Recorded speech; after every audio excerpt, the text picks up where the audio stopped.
Interesting movie updates ని ఇప్పుడు brief గా చూద్దాం.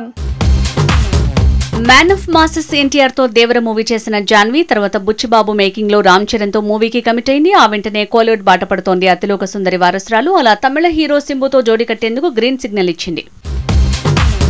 ఇక ఎన్టీఆర్ తో కొరటాల శివ తీసిన దేవర పాట తూటాల దూసుకువెళ్తోంది. పబ్లిక్ నుంచి మిక్స్డ్ రియాక్షన్ వచ్చినా ఫైనల్ గా మాత్రం యూట్యూబ్ వ్యూస్ మతిపోగొడుతున్నాయి. 3 రోజుల్లో ఏకంగా 50 మిలియన్ల వ్యూస్ ని సొంతం చేసుకుంది ఫియర్ సాంగ్.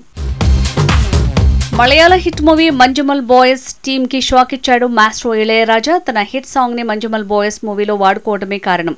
గునా మూవీ తాలూకు సాంగ్ ని ఈ మూవీలో వాడటంతో లీగల్ నోటీస్ పంపాడట మాస్ట్రో ఇళయరాజా. రీసెంట్ గా లోకేష్ కనకరాజ్ మూవీ కూలీ ప్రోమోలో కూడా తన పాట వాడటంతో ఇలానే నోటీస్ ఇచ్చి రజనీ టీమ్ ని కూడా షాక్ కి గురి చేశాడు మాస్ట్రో. బాలీవుడ్ కింగ్ ఖాన్ షారూక్ ఖాన్ అస్వస్థతతో హాస్పిటల్లో చేరాడు. ముందుగా తనది హార్ట్ అటాక్ అన్నారు, తర్వాత డీహైడ్రేషన్ కారణమన్నారు. ఇలా పూటకో వార్త సోషల్ మీడియాలో వైరల్ అవుతోంది. Icon star Allu Arjun Pushpa 2 movie నుంచి రెండో సాంగ్ రాబోతోంది. ఈ నెల 29న సెకండ్ సింగిల్ రెడీ అని తేల్చేసింది ఫిల్మ్ టీమ్. సూసేకి అంటూ సాగే ఆ పాట ప్రోమోతో ఫ్యాన్స్ కి కిక్కిచ్చింది పుష్పరాజ్ టీం.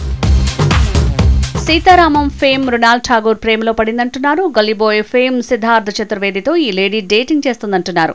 డిన్నర్ డేట్ లో ఇద్దరు కలవటం వల్లే వ్యవహారం బయటకు పొక్కిందట. కన్నడ స్టార్ యష్ తో గీతు మోహన్ దాస్ ప్లాన్ చేసిన మూవీ టాక్సిక్. ఇందులో యష్ సోదరిగా కరీనా కపూర్ ఖాన్ కనిపిస్తుందంటున్నారు. ఇంతలో హ్యూమా ఖురేషీతో తన ప్లేస్ రీప్లేస్ అయిందని వార్తలు వస్తున్నాయి. దిల్ రాజు తమ్ముడి కొడుకు ఆశిష్ హీరోగా తెరకెక్కిన మూవీ లవ్ మీ ఈ నెల 25న వరల్డ్ వైడ్ గా రాబోతోంది. 2 గంటల 16 నిమిషాల నిడివి ఉన్న ఈ సినిమాకు సెన్సార్ బోర్డు U/A సర్టిఫికెట్ జారీ చేసింది.